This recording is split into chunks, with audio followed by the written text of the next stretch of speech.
Hello to you all, and welcome to another instalment of the Pitcast by us here at the Pit Crew Online, from the fans for the fans.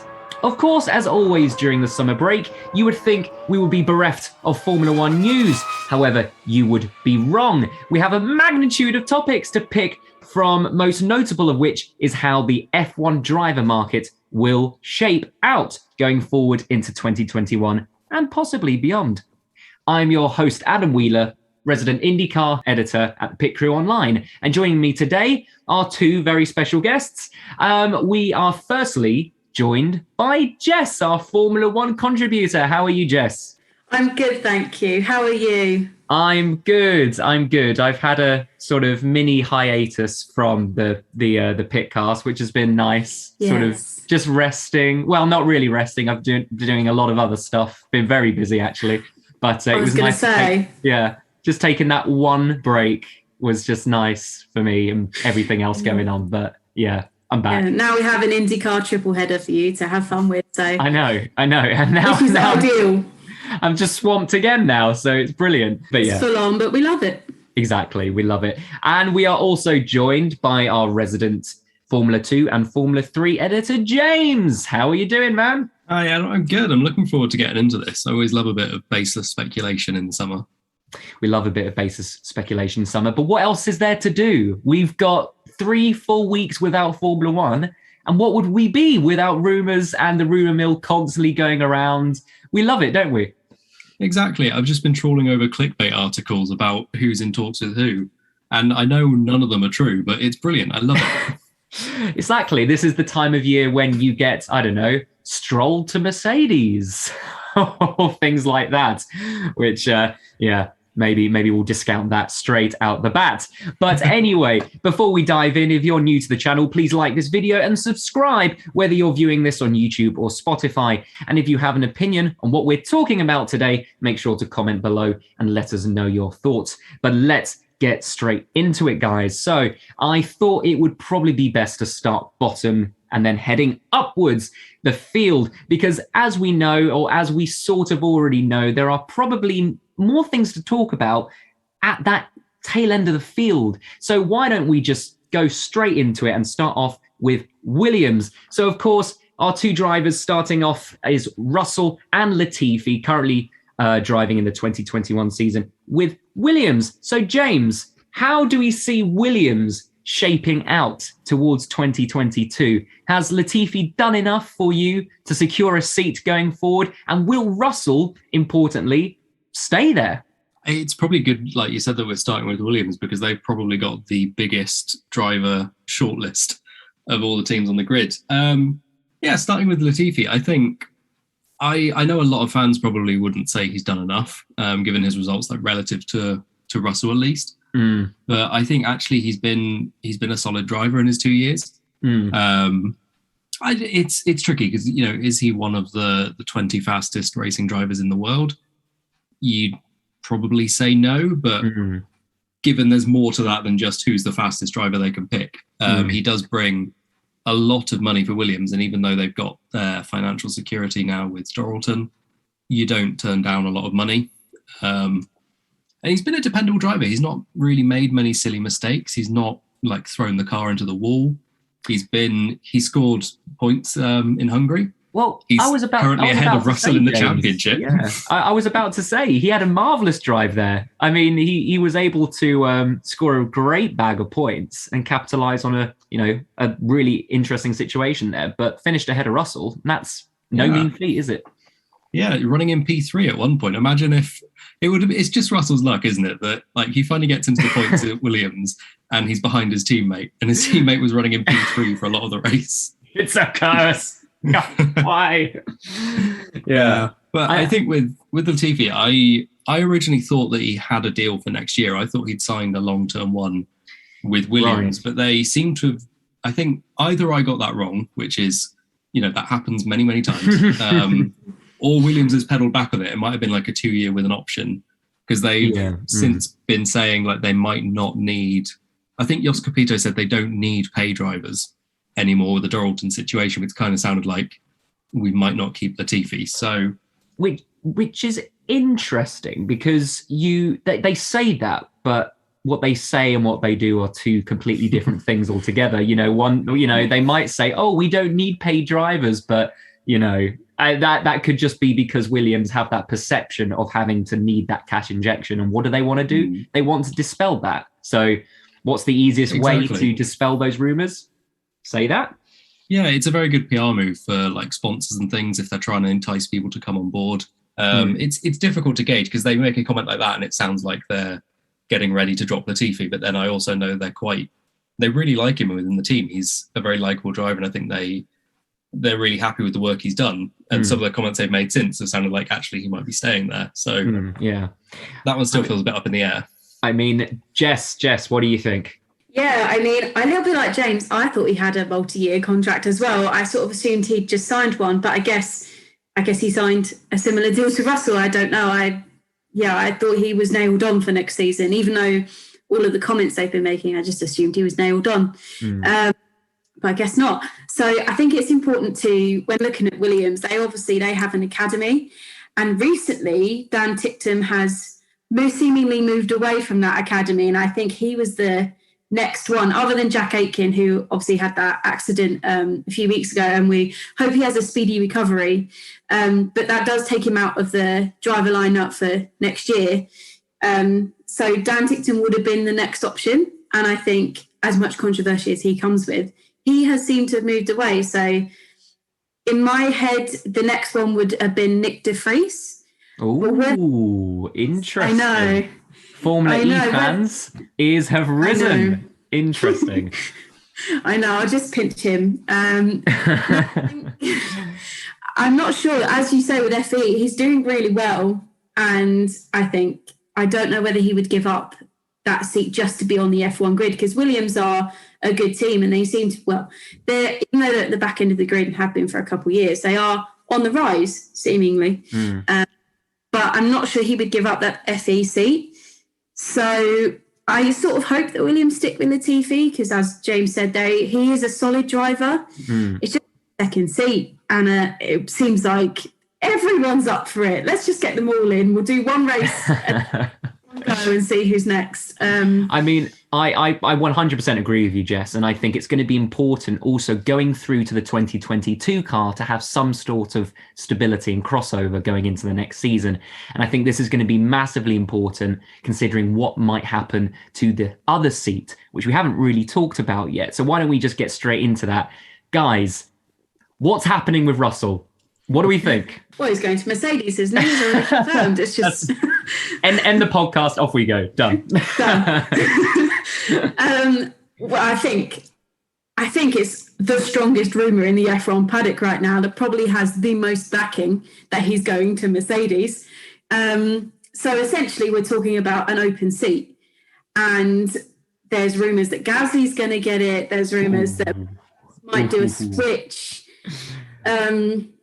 Because, I don't know. It would be interesting to see what Gasly would do there because I'll be honest, we'll probably come on to this later, but I think his future with Red Bull's probably done. It would be interesting to see Red Bull backtrack, but I think Gasly would do quite well in the Williams. So I think if they're going to keep Latifi, they could potentially put a rookie in there. But if they're going to keep Latifi, they need somebody with a bit of F1 experience in there, which is why Bottas or Gasly would be quite good in there. Interesting. I mean, we've already mentioned a raft of drivers there who could potentially fill that void. And I know me and James have had some very heated discussions as to which particular driver, maybe outside of Formula One, maybe in different categories, might fill that seat. But James, is there any more drivers on that list? I think you can probably count any of the other 17 drivers on the grid that we haven't mentioned yet. They all seem to be getting linked with it. I think, Williams, I think they've made it fairly plain. They haven't literally come out and said it, but it's become fairly clear in the paddock that their first choice is Bottas. And that's not surprising. He's a multiple race winner. He's a very fast driver. He comes with plenty of F1 experience at a top team. He's an absolute steal for a team like Williams. The question obviously is going to be that Williams are in a tough position. They can't, it's not necessarily up to them who drives for them. It's up to the driver deciding if they want to go to Williams. And that's that's where this massive list has come from, because they're looking at other drivers with experience as well. People like Nico Hulkenberg, Daniel Kvyat, Alex Albon has been put in the mix as well. Yeah. I personally don't see Hulkenberg coming back for Williams. When Hulkenberg left F1, he seemed kind of content with that. Mm-hmm. I mean, obviously, every driver will say, yeah, I'm fine. They won't come out in the media and say, I'm really upset about this. I want to be back in my team. But he seems, in the couple of years since, he seemed content that chapter is closed. Yeah, it's an interesting discussion, isn't it? Because, I mean, you've got two drivers there in Bottas and Hulkenberg who have also previously worked with Williams. So they, in some way, shape or form, so they've both got ties, personal relationships with some of the management potentially that are still there, or some of the people who are still there. So both would kind of make sense. Jess, who would you prefer out of Bottas or Hulkenberg at Williams alongside Nicholas Latifi? I would probably say Bottas as well. Gonna have another one of those where we're all on the fence or something. I'll bring some controversy out later. Yeah. But yeah, I'd probably say Bottas as well, mainly because when Hulkenberg finished with Renault, I fully saw like that was it. I mean, I fully saw Fernando Alonso like he'd retired, and then look at us now. We have Fernando Alonso on the grid. So who knows? Maybe Nico Rosberg will end up in there. That would be a shock. Yeah, no, I think Bottas would be better in there, mainly because of all the experience he has, and he has current experience. Like I know we had the Hulken sub in 20. I have no idea if that's the official name. I love that. That's a great term. Bottas he would bring so much more to Williams, I think, and I think he would be able to project them forward with the rule changes. I'm not sure how much of an effect it's going to have on the grid, but it will have some effect. It's going to change things up. And Williams could be much further up the grid. They could be fighting for sort of third, fourth in the constructors. And they will need someone like Bottas, who's been at the top end of that grid, to push them that far, where Latifi, even though he's done it in junior formulas, hasn't quite done it at Formula One. So I think Bottas would be much better than Hulkenberg, but who knows? I mean, Hulkenberg's got a lot of experience, so I think he would be valuable in there. I just think Bottas would be better. It's crazy. Now, we've only really talked about, we've talked about 3 or 4 different drivers, and there's still more in the running. I can't believe it. So why don't we go and visit some of the other drivers who are in the front running position, which personally, I think I'm more inclined to believe that one of these drivers might get the Williams seat. And it's something that James kind of convinced me around to, didn't you, a couple of weeks ago? I love this because I feel like I messaged you like half seriously about this and you fully run with it. Like, I don't know how I convinced you, but yeah, the driver we're both talking about is Guan Yu Zhou, who this year has been, until very recently, was leading the F2 championship. And he's a member of the Alpine Driver Academy, which you might think negates him from driving for Williams. But Alpine have been very, with only 2 seats at their team and both of them being locked off by Alonso and Ocon, they've been very keen on the idea of actually farming out the drivers to other teams, much in the same way that like Mercedes loaned Pascal Wehrlein to Sauber, for example. So there's an opportunity there where I think they've got a couple of drivers at the moment in F2 with Zhou and Piastri. Either one of them could win that championship this year and be out of a race seat because there's no Alpine seat. And that opening at Williams is a fantastic opportunity for them to place one of those drivers. Zhou, first of all, he would be China's first and only F1 driver. And that comes with a massive amount of commercial potential, which a team like Williams would not want to pass up.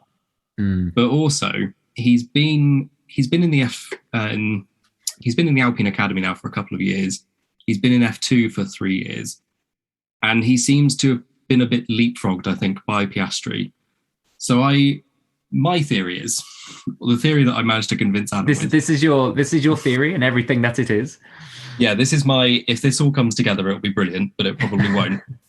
I would not be surprised if Zhou realised there's perhaps not an opportunity at Alpine for him. Now that Alpine have signed Esteban Ocon long term, they've got Alonso in the team at least next year. We don't know what he's going to be doing after that. And then there's Piastri and there's Victor Martin coming through in F3. He's in a very congested driver academy with only potentially 1 seat at the senior team. I would not be surprised if he gets an offer from Williams and decides to go there as a free agent. Like I said, bringing that commercial viability with him. I think he'd be an excellent driver there. He's very, very quick. If he came as part of an Alpine placement, he'd obviously have a financial incentive there as well. If he came as a free agent, he comes without that risk of Alpine saying, right, he's done a year at your team. Can we have him back now? Yeah, I think he's a bit of an outside contender, but I'm annoyed I didn't write an article about this when I started thinking about it, because now all I'm seeing is people saying, Guan Yu Zhou to Williams, that could work. And I'm like, I thought of this months ago. You could have started the rumour mill, James. I could have started the rumour mill. I'm gutted I didn't. I mean, I love it. I didn't really believe it myself. I just thought it was my brain going like, well, that kind of works. But alas. Yeah. And I love it as well, because James is he's so in his element now, talking about F2. Like, he's been waiting for this for weeks just to bring up these drivers. You can tell. I feel like a proud dad, like talking about all my F2 and F3 kids. Well, I mean, it's interesting. What do you think about that, Jess? No, I'd not heard that before. I don't know why I missed it, but that would be so good. That would be. I mean, he needs to be in F1. I've said this now. Definitely said it at the end of last year. I don't know who to. Might have been to myself, but I definitely said it last year.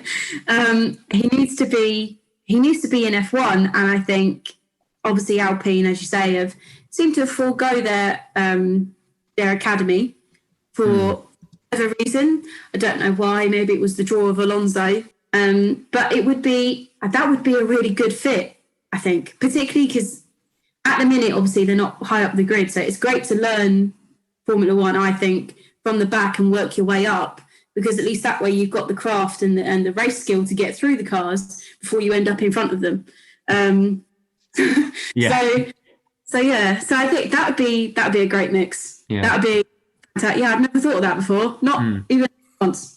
Well, so glad I've convinced someone else. Yeah. We get this trending on Twitter within a couple of weeks. Just you watch. But I mean, I think it's really interesting, and I agree with the fact that Alpine sort of have this bottleneck appearing in F2, where they sort of need to shift some of their drivers soon. And we've seen it this week with Christian Lundgaard being allocated a seat in IndyCar. So they're already trying to fit the drivers in other places, possibly in preparation for, well, maybe trying to streamline their driver academy a little bit more going into 2022 and 2023. But I think we've pretty much covered everything about Williams that we can. Shall we move on to Alfa Romeo? We have both Kimi Raikkonen and Antonio Giovinazzi driving this year in 2021. I don't believe any of those drivers are contracted for next year. Is that right, James? As far as I'm aware, I think they've both been signing like 1 year extensions. So they're both out of contract. So we have two open seats potentially at Alfa Romeo, guys. 2 seats. So we've got plenty of drivers to discuss there. How about we talk a little bit about Kimi Raikkonen and whether he will actually move on from Formula One this year, or whether he will decide to stay on. Jess, do you have any thoughts on this? Well, he's a bit of a loose cannon, isn't he, really? Meaning? Meaning he could be, meaning he couldn't be. I thought that he was going to retire at the end of last year. I think most kids. And then he went, no, I'm staying in my hobby for another year. I don't know. I think this year, so far, obviously we're halfway through the season. So far, he's not had as good of a season as he did last year, nor the year before, and so on and so on. I think he's probably getting to a point now, from just watching, from my personal point of view, I think he is getting to a point now where he's obviously past his peak. He's still a good driver, but he's now obviously past his peak, where he's not beating Giovinazzi every single week. He's not putting in the fast lap times, and he's making mistakes or little mistakes every week. And I think personally it's his time to go, whether he will believe that or not. I mean, he's still a quick driver and he still does match Giovinazzi regularly. So whether he will or not, I'm not sure. I don't know. I think it's his time to go. But there you go, Kimi. You heard it here. Time to go, mate. Jess says so. Yeah, move over, mate. We need a seat free for one of the young guns. I mean, I kind of agree. I think maybe his time is done. I'm sort of used to this sort of IndyCar world where you see Ryan Hunter-Reay, Takuma Sato still driving into their sort of late 30s, almost into their 40s. So it's just never ending, really, and painful for all the young drivers coming through. James, thoughts on Antonio Giovinazzi, please? He's one of those interesting ones where I think, again, like Latifi, where you could easily make a case for him, not being good enough to keep that seat against some of the younger drivers coming through. But at the same time, he's been doing a very, very solid job in the team, and I know the team like him a lot.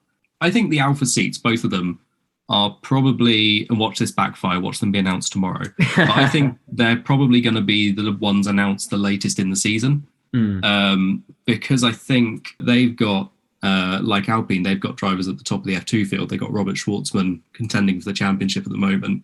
So I think if one of the Alpha seats, either if Raikkonen stays or if someone like Valtteri Bottas, let's talk about him again, comes into the team and takes one of those seats, I think Giovinazzi's is going to be a case of if Ferrari Dean Schwartzman is ready to move up to F1, they'll put him in the seat. If not, they'll probably keep Giovinazzi in there for another year, see if Schwartzman's ready after next year, or if Arthur Leclerc comes through F3, for example.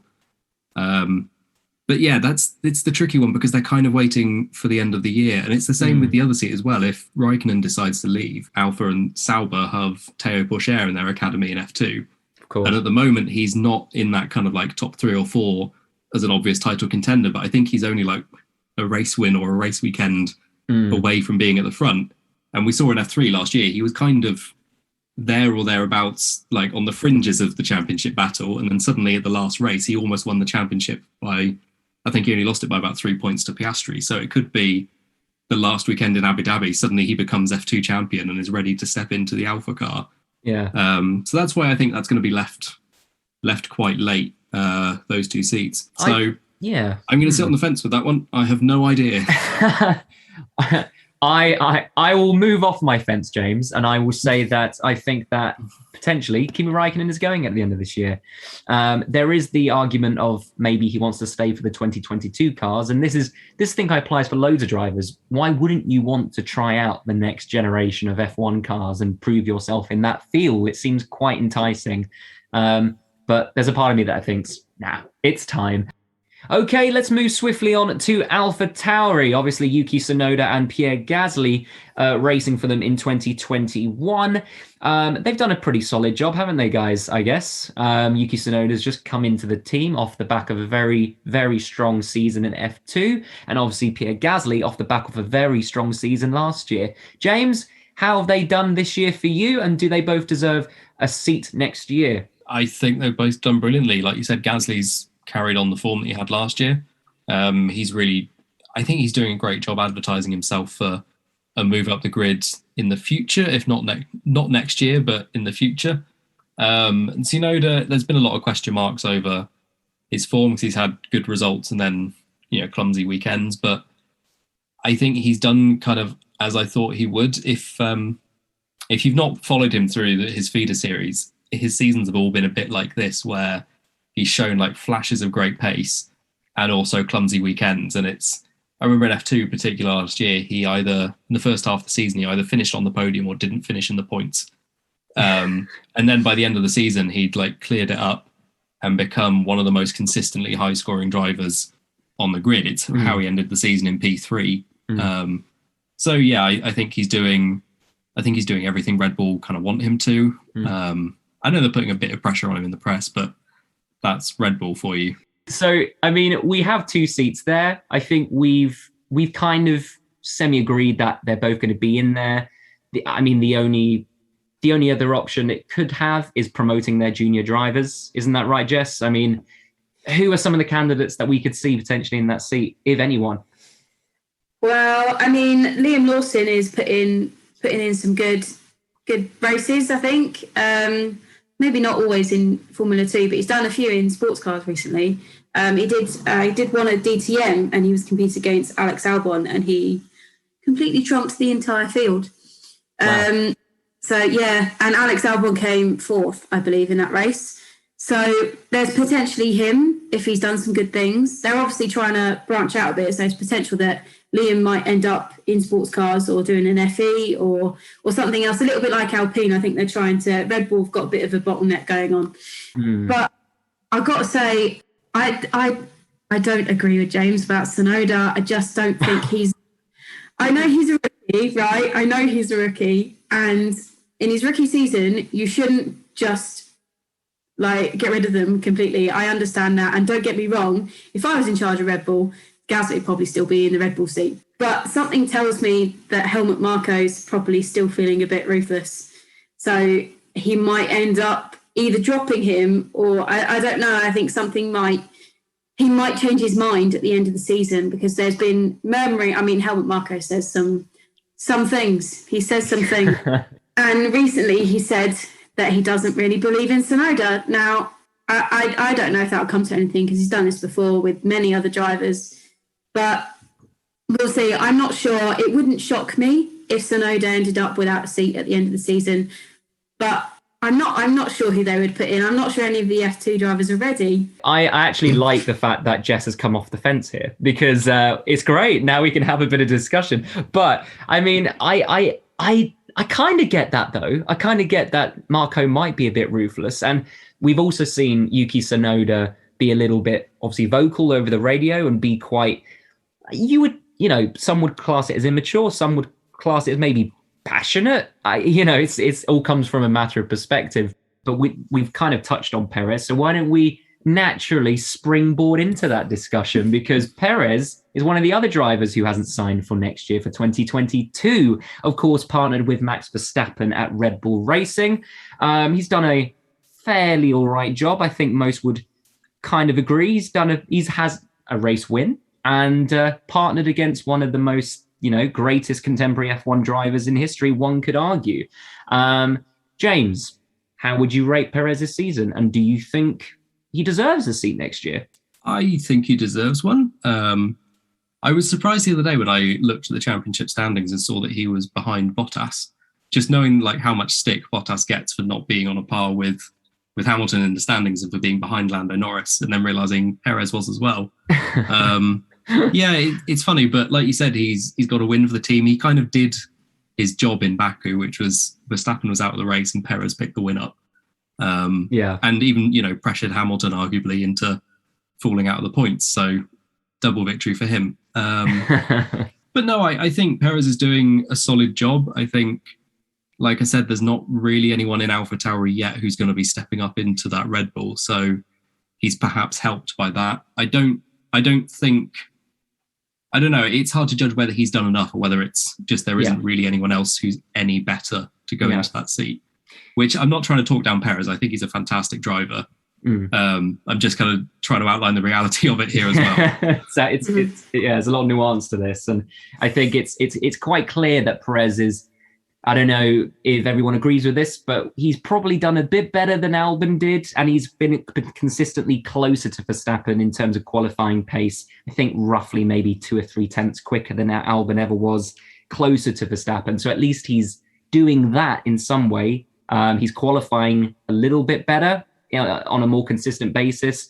And let's not forget, he's also one of the drivers who's had to swap teams and get used to, integrating himself into Red Bull and integrating himself into a new power unit, which, as we've seen through a lot of drivers on the grid, that's not an easy thing, is it, Jess? Definitely not. I mean, we've seen it with Ricciardo this year, even though he's nailed on for next year. He's struggling in that McLaren, and his form's not been the best. But for Perez, I think as you say, he's a little bit inconsistent with qualifying, but I think he's done quite well. He's managed to keep much closer to Verstappen during the races. I think he's good at picking up the slack, as it were, from Verstappen or from Hamilton, or, to be honest, whoever. He's always there or thereabouts, and that's where you need your second driver. He is the reason that Red Bull are genuinely fighting for a Constructors' Championship. We touched on this when we did the Wingman podcast. I think he's doing a solid job there. I think I would agree with you, Adam. He's slightly better than Albon, which sort of saddens me to say because I don't think they gave Albon a fair shot. Yeah. But but he is better than Albon. And like James said, I can't think of anybody else better than him to go in the AlphaTauri boys. Gasly's not going to go back, and Tsunoda's not ready. So, yeah, I'm not sure. I think that's it. And I think we should now move up all the way to the final team up at the top of the list, which is Mercedes. And of course, we have touched on one of these drivers yet. But let's, have a little summary of both of them. Obviously, Lewis Hamilton and Valtteri Bottas driving for them in 2021. Lewis Hamilton obviously contracted next year. Valtteri Bottas isn't. So, guys, final question that I'm going to throw out to you is, has Valtteri Bottas done enough to secure a seat at Mercedes next year? And I'm going to throw this to Jess first. No. Gosh. That was really aggressive as well, wasn't it? No. No, he hasn't. I don't think he has. I'm not a Valtteri Bottas hater, I swear. He's a good driver. He's a quick driver. He's a very good number 2 driver for Lewis Hamilton. But I just think Monaco wasn't his fault. But after that, he needed to improve, and he just hasn't. For me, hasn't given enough. I'm going to ignore Hungary, because even though he got a terrible start, that crash literally made me get up and run around my living room. So, Same. Yeah, I'm going to ignore it. But for the rest of them, like in Italy, he shouldn't have crashed with George. Now, you can debate all you like who was at fault there, but at the end of the day, he was in 9th. But no, he was in 8th, battling with the Williams in 9th. That shouldn't be that way, Yeah. And he hasn't improved on that form. He's been like this for the last couple of years, and I think potentially should have done it. They potentially should have done it a few years ago, because he was a last-minute decision after Rosberg went. I mean, I'm sure he was going to Mercedes at some point. Like that wasn't out of the question. It was just that it was so quick. I think they were not necessarily expecting him to last all that long. They keep signing 1-year deals, and I do think this time he hasn't done enough, because we've seen George in a Mercedes and he did better than him. Yeah. I just don't think he's done enough this year. Really strong words there from Jess, and ones that I kind of sympathise with and agree with. I mean, when I watched the British Grand Prix, for instance, and we saw Lewis Hamilton and Verstappen taken out at the first corner, I thought this was Valtteri Bottas's opportunity to seize this by the scruff of the neck and really make a charge on the championship. And he didn't do it. He didn't seize that opportunity when it was presented right in front of him. James, do you agree? Has he done enough? I don't think he has either. And again, I say this as someone who likes Bottas and thinks he's a good driver, rates him as a driver. But no, I think this year, unfortunately, he's kind of shown that he's a bit of a flaky driver in the top team. We saw, I remember he had a really good first year with Mercedes, and then he had 2018 where he didn't win any races and seemed really off the boil, and then kind of came back in 2019 and a bit last year. And he's having another one of those years now where he's off the boil, and it's becoming a bit of a pattern. I don't know. I mean, the argument obviously for him is the great relationship he has with Hamilton, and also the consistency that the team would have going into next year and into the regulations. But I think the kind of question for them is going to be, is that consistency and that harmony worth, having one of the cars just not on the pace? If they knew what they were going into next year, if it was kind of closed regulations and they knew where they were going to be in the pecking order, that would make it a bit easier to decide. Because if it was a year like last year when no one could beat the Mercedes, you didn't need the second car up there. No. Whereas this year you do.